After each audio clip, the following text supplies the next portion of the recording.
Hi everybody, it's the 30th of August 2023, which means that yesterday DayZ update 1.22 dropped for console and PC. So what I would do is, although I'm a little bit behind, I thought we'd go through the blog post and the patch notes so we can get up to speed with it.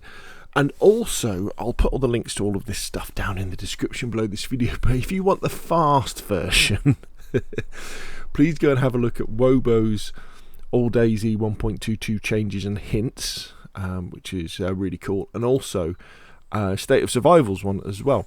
What's really cool about the State of Survival one is they go through some of the bugs that have been fixed as well, and I don't think I've ever seen people do like before and after of bug fixes, so that is definitely worth checking out. So here we go. So what has Adam got to say? Greetings survivors, update 1.22 is here. While it might be light on the content side, the update offers a bunch of interesting fixes, changes and additions. As usual, you can find the full list on our official forums, which we'll go through in a little bit. The biggest highlight of this update is the addition of new low-tier bags, as well as a major rebalance pass of existing backpacks. We've always felt that the early game was lacking in variety. We've tried to fill that gap with this update. Additionally, bigger backpacks are now more rare than before. Now, after putting in a couple of hours on 1.22 last night, I can confirm this. You just don't find big bags on the coast and a little way inland. You'll find school bags still, and you'll find like the bags that go over your shoulder. I can't remember, a sling bag. Are they a sling bag? No, I think they're the smaller than the sling bags. You find a few of those as well. So my advice probably would be to make some rope or find some rope as soon as you can. Remember, you can make rope from six stacks of rags, and then as soon as you find a burlap sack, make a burlap courier bag, and then grab I'm going to say 3 sticks, I think it is, to turn that into a burlap backpack, because that will probably be the best early game backpack you can easily get, because you're definitely limited with your inventory, because you used to find those little mountain backpacks, didn't you, the hiking ones, or you'd find a dry sack on the coast. Also, if you do find one of those little dry bags, you know, the really small ones, you can add a rope to that and turn it into like an over shoulder thing, but again, very limited on capacity. Melee combat received a number of balancing changes. These includes a reworking of how bleeding is applied, i.e. respecting the values of individual clothes you wear, and a rebalance of damage and protection values. Basically, we try to establish a greater difference between what is considered a tool and a weapon. You can read about more of these changes in our experimental blog post.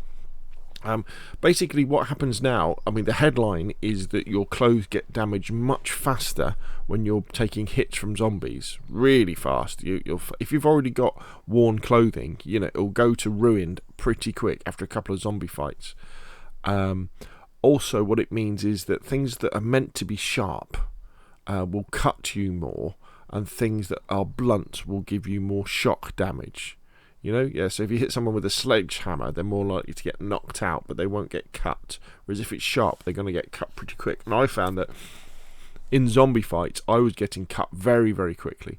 So make sure you've got plenty of bandages. Make sure they're disinfected, especially if you're using rags. And so you want to keep lots of alcoholic tincture and iodine, don't you, to keep everything up to shape. I also did get ill a couple of times as well from getting cold. And that doesn't really happen to me very often, but it happened twice yesterday. So again, I'd highly recommend you find the nearest clinic or hospital as soon as you can to get some tetracycline, so you can scoff that if you start sneezing and coughing and spluttering. We also made several improvements to the server browser. The most obvious one is that the game and PC launcher now display the absolute number of players on a server. The PC launcher server browser also receives several quality of life improvements to the direct connect window, as well as to tab switching, which now makes searching in different tabs a lot faster. Speaking of connecting to servers, have you ever had a problem with waiting in a queue only to find that your mod files are outdated or corrupted? Well, that won't happen anymore with update 1.22, because we've implemented changes to the login procedure. Now it processes the data integrity check right at the beginning. However, My own experience with the launcher last night was that still wasn't finding all of the servers in the community tab. Couldn't find. I just hit my mic there. Apologies. Still couldn't find my community server, so a little bit disappointing. But we'll have to see what happens with that. Last but certainly not least, we're also hard at work on our upcoming Halloween event. We can't tell you how excited we are to present all our spooky goodies to you later in October. Until then, we wish you many great adventures in the world of DayZ.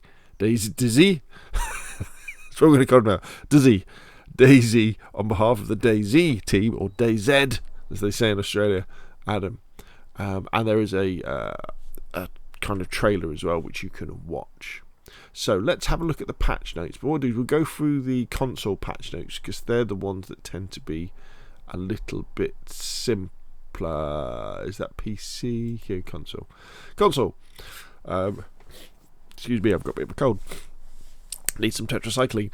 Game added sling bag, army pouch, canvas bag, leather duffel bag, hip bag, craftable dry sack bag, new animation and sound for activating the heat pack, white variant of the fingerless wool gloves, DLC section in the main menu.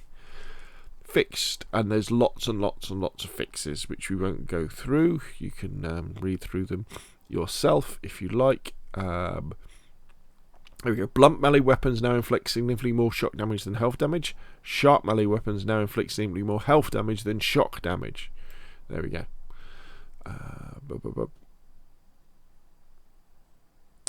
Churnerous added winning billboards from the Billboard Z competition. Added travel agency billboards. You'll notice those.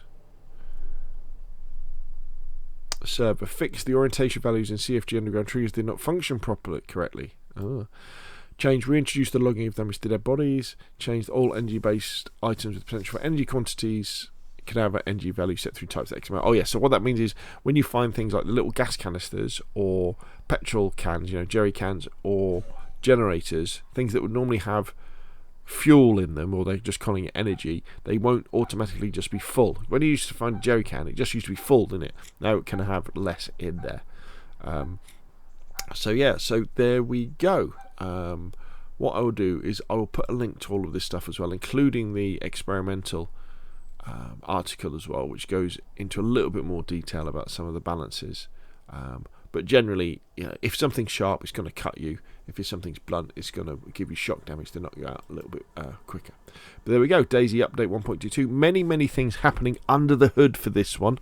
Not that many headline other ones, apart from these rather funky bags and lots of other bags. But from playing it last night, I was pleasantly surprised by the difference in gameplay. That I had to think more about what I was carrying because I couldn't automatically end up with a nice big hiking bag.